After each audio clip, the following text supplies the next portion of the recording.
ಆತ್ಮೀಯ ಪ್ರಜಾವಾಣಿ ವೀಕ್ಷಕರಿಗೆ ಎಲ್ಲರಿಗೂ ಸಹ ಪರಾಭವ ನಾಮ ಸಂವತ್ಸರದ ಶುಭಾಶಯಗಳು. ನಿಮ್ಮೆಲ್ಲರಿಗೂ ಸಹ ಈ ಪರಾಭವ ನಾಮ ಸಂವತ್ಸರ ಒಳಿತನ್ನು ಮಾಡಲಿ ಅಂತ ಆಶ್ರಯ ಮಾಡ್ತಾ ಇದ್ದೀನಿ.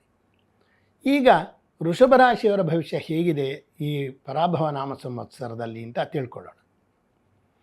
ವೃಷಭ ರಾಶಿಯವರಿಗೆ ಆದಾಯ 5, ವ್ಯಯ 14, ಆರೋಗ್ಯ 4, ಅನಾರೋಗ್ಯ 5, ರಾಜಪೂಜೆ 3, ರಾಜಕೋಪ 5, ಸುಖ 6, ದುಃಖ 3. ಅಂದರೆ ಆದಾಯ ಕಡಿಮೆ ಇದ್ದು ಖರ್ಚು ಜಾಸ್ತಿ ಇರುತ್ತೆ. ಆದ್ದರಿಂದ ನಿಮ್ಮ ಹಣಕಾಸಿನ ನಿರ್ವಹಣೆ ಬಗ್ಗೆ ಸ್ವಲ್ಪ ಗಮನ ಇಟ್ಕೊಳ್ಳಿ. ಆರೋಗ್ಯಕ್ಕಿಂತ ಸ್ವಲ್ಪ ಅನಾರೋಗ್ಯ ಜಾಸ್ತಿ ಇರುತ್ತೆ, ಅದರ ಬಗ್ಗೆನೂ ಗಮನ ಇಟ್ಕೊಳ್ಳಿ ಅಂತ ಇದನ್ನು ಮುಂಚಿತವಾಗಿ ನಿಮಗೆ ಒಂದು ಇಂಡಿಕೇಶನ್ ಥರ ತಿಳಿಸಿರ್ತಾರೆ. ನಿಮ್ಮ ರಾಶಿಯಿಂದ ಶನಿ ಮೀನದಲ್ಲಿರ್ತಾನೆ, ಗುರು ಮಿಥುನ, ಕಟಕ ಮತ್ತು ಸಿಂಹದಲ್ಲಿ ಸಂಚಾರ ಮಾಡ್ತಾನೆ. ಯಾಕೆ ಈ ಗ್ರಹಗಳನ್ನು ಹೇಳ್ತೀವಿ ಅಂದರೆ, ಈ ಜಾಸ್ತಿ ದಿನ ಇರ್ತಕ್ಕಂಥ ಗ್ರಹಗಳೇ ನಮ್ಮ ಜೀವನದ ಮೇಲೆ ಪರಿಣಾಮ ಬೀರೋದು.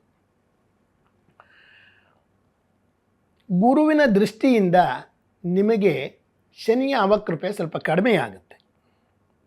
ಆರೋಗ್ಯದ ಸ್ವಲ್ಪ ಗಮನ ಕೊಡಲೇಬೇಕಾದ ಅನಿವಾರ್ಯತೆ ಇರುತ್ತೆ. ಹಳೇ ಕಾಯಿಲೆಯಿಂದ ನರಳುತ್ತಿರೋರು ಅವರಿಗೆ ಸ್ವಲ್ಪ ಆರೋಗ್ಯದಲ್ಲಿ ಸುಧಾರಣೆ ಕಾಣ್ಬೋದು. ನಾವು ಮೂಳೆ ಸಂಬಂಧಿತ ದೋಷಗಳಿದ್ದರೆ ಸ್ವಲ್ಪ ನಿವಾರಣೆ ಆಗುತ್ತೆ. ಸಮಾಜದಿಂದ ಸ್ವಲ್ಪ ಅನುಕೂಲಗಳು ನಿಮಗೆ ಖಂಡಿತ ದೊರೆಯುತ್ತೆ. ಬಂಧು ಬಾಂಧವರು ಮಿತ್ರರಿಂದ ನೆರವು ದೊರೆಯುತ್ತೆ. ಹೊಸ ಆಸ್ತಿ ಖರೀದಿ ಮಾಡುವ ಯೋಗ ಇದೆ. ಆದರೆ ಆಸ್ತಿ ಬಗ್ಗೆ ಸರಿಯಾಗಿ ತಿಳಿದು ಖರೀದಿ ಮಾಡಿರಿ. ಸ್ಥಿರಚರ ಆಸ್ತಿಗಳನ್ನು ಸಹ ಖರೀದಿ ಮಾಡಬಹುದು. ಸಂಸಾರದಲ್ಲಿ ಹೆಚ್ಚು ಸುಖ ಸಂತೋಷ ಇರುತ್ತೆ. ಮನಸ್ಸಿನಲ್ಲಿ ನಿಮಗೆ ರಾಹುವಿನ ದಶೆಯಿಂದ ಕೆಟ್ಟ ಆಲೋಚನೆಗಳು ಬರ್ಬೋದು. ಆದ್ದರಿಂದ ನಿಮ್ಮ ಮನಸ್ಸನ್ನು ಸ್ವಲ್ಪ ಹತೋಟಿಲಿಟ್ಕೊಳ್ಳೋದು ಒಳ್ಳೆಯದು. ಹೆಚ್ಚು ಧನ ಶೇಖರಣೆ ಆಗುತ್ತೆ, ಹೆಚ್ಚು ಖರ್ಚೂ ಬರುತ್ತೆ. ಆದ್ದರಿಂದ ಬಂದ ಧನವನ್ನು ಸರಿಯಾಗಿ ವಿತರಣೆ ಮಾಡಿಕೊಡಿ. ಉದ್ಯೋಗಿಗಳಿಗೆ ಅಭಿವೃದ್ಧಿ ಯೋಗ ಇದೆ. ನಿರುದ್ಯೋಗಿಗಳಿಗೆ ಉದ್ಯೋಗ ದೊರೆಯುವಂಥ ಅವಕಾಶಗಳು ಖಂಡಿತ ಇವೆ. ವರ್ಗಾವಣೆ ಬಯಸಿರೋರಿಗೆ ಅವ್ರ ಇಚ್ಛೆಪಟ್ಟ ಜಾಗಕ್ಕೆ ವರ್ಗಾವಣೆ ಸಿಗುತ್ತೆ. ಬಹಳ ದಿನದಿಂದ ಕೆಲವರು ಕಷ್ಟಪಡ್ತಿರ್ತಾರೆ, ಅಂಥವ್ರಿಗೆ ಈಗ ಅವರ ಆಸೆ ಈಡೇರುತ್ತೆ. ವರ್ಗಾವಣೆ ವಿಚಾರದಲ್ಲಿ ಪ್ರಮೋಷನ್ ಸಿಗೋ ಸಾಧ್ಯತೆಗಳಿವೆ. ಅವಿವಾಹಿತರಿಗೆ ವಿವಾಹ ಸಂಬಂಧಗಳು ಒದಗುತ್ತವೆ, ಆದರೆ ಸೂಕ್ತವಾಗಿ ಪರಿಶೀಲನೆ ಮಾಡಿ ಮುಂದುವರಿರಿ. ಹೊಸ ಆದಾಯಗಳ ಮೂಲವನ್ನು ಕೂಡ ನೀವು ಹುಡುಕಬಹುದು ಅಥವಾ ನಿಮಗೆ ಗೋಚರ ಆಗುತ್ತೆ. ಕೃಷಿ ಭೂಮಿ ಕೊಳ್ಳುವ ಯೋಗ ಇದೆ. ವಾಣಿಜ್ಯ ಬೆಳೆಗಳಿಂದ ಹೆಚ್ಚು ಆದಾಯ ಬರಬಹುದು.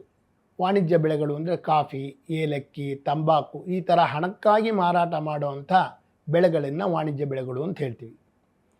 ದೈವತಾ ಕಾರ್ಯಗಳಲ್ಲಿ ಭಾಗವಹಿಸುವ ಯೋಗ ಇದೆ, ಅಥವಾ ನೀವೇ ಸ್ವತಃ ಮಾಡು ಯೋಗ ಕೂಡ ಇದೆ.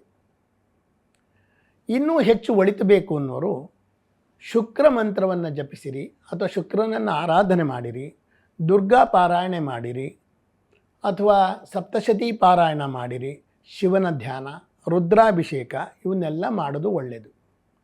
ಇಷ್ಟೆಲ್ಲ ಆದರೂ ಸಹ ನಿಮ್ಮ ಜನ್ಮಜಾತಗಳನ್ನು ಪರಿಶೀಲನೆ ಮಾಡಿಕೊಂಡು ಮುಂದುವರಿರಿ. ಅದರಲ್ಲಿನ ದಶಾಭುಕ್ತಿಗಳ ಅನುಸಾರವಾಗಿ ಈ ಫಲಗಳು ವ್ಯತ್ಯಾಸವಾಗುತ್ತೆ.